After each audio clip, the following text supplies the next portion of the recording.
రాష్ట్ర task force civil supply officer M Prabhakar Mahabubabad జిల్లా గూడూరు మండలంలోని ప్రభుత్వ ధాన్యం దుర్వినియోగం చేసిన రాజరాజేశ్వరి మిల్లు యజమానిపై చర్యలు తీసుకుంటామని రాష్ట్ర task force civil supply officer M Prabhakar అన్నారు.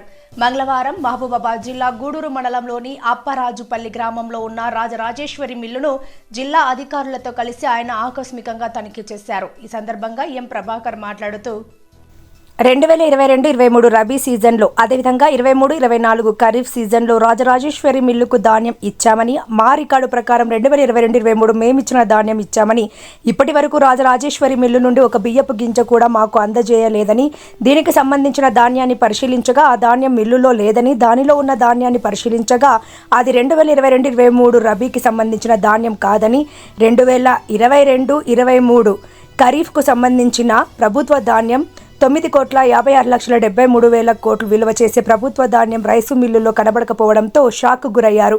2022-23-24కి సంబంధించిన ప్రభుత్వ ధాన్యం 9,56,73,000 స్వాహా చేశారని, ఇప్పటి వరకు సివిల్ శాఖకు బియ్యం పంపిణీ చేయకపోవడంతో ప్రభుత్వ యంత్రాంగాన్ని పూర్తిగా మోసం చేసే విధంగా పాల్పడినందుకు రాజరాజేశ్వరి రైసు మిల్లు ఓనర్పై గూడూరు పోలీస్ స్టేషన్లో క్రిమినల్ కేసు పెడతామని సివిల్ సప్లై ఆఫీసర్ తెలిపారు.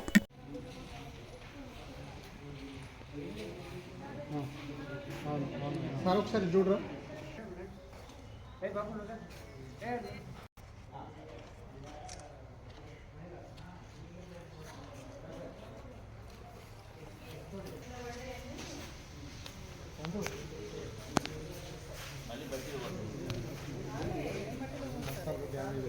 ఇదంతా తాలే అవి బాగున్నాయి సార్.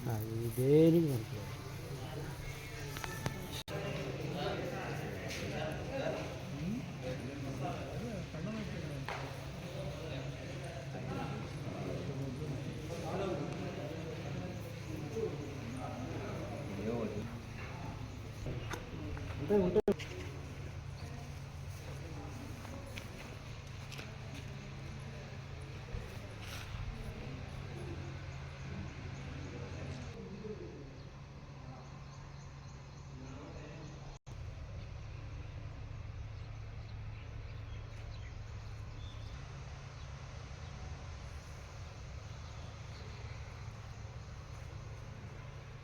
మనం రైస్ చూసానికి ఒక ఏసీకే రైస్ ఉంది, తర్వాత కొద్దిగా ప్యాడీ ఉంది, అంతా కౌంట్ చేసి ఉన్నది చూసుకొని మనం పెట్టాల్సింది ఎంత ఉంది, ఎంత పెట్టాడు అంత మొత్తం క్యాలిక్యులేట్ చేస్తే సుమారు 21,000 క్వింటాల ధాన్యము దీనిది కూడా లేదు.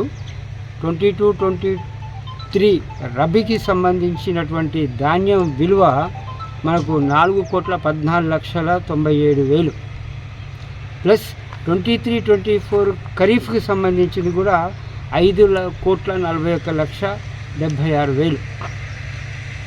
ఆ ధాన్యం లేదు, ఈ ధాన్యం లేదు. మేము టోటల్ క్యాలిక్యులేట్ చేస్తే 9,56,73,000 విలువ చేసేటువంటి ధాన్యము ఇక్కడ మిస్అప్రాప్రియేట్ చేయడం జరిగింది.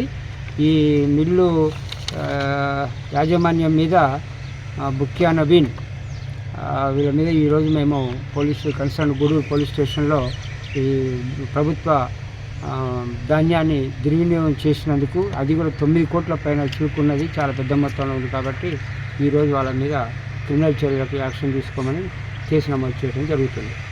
Thank you.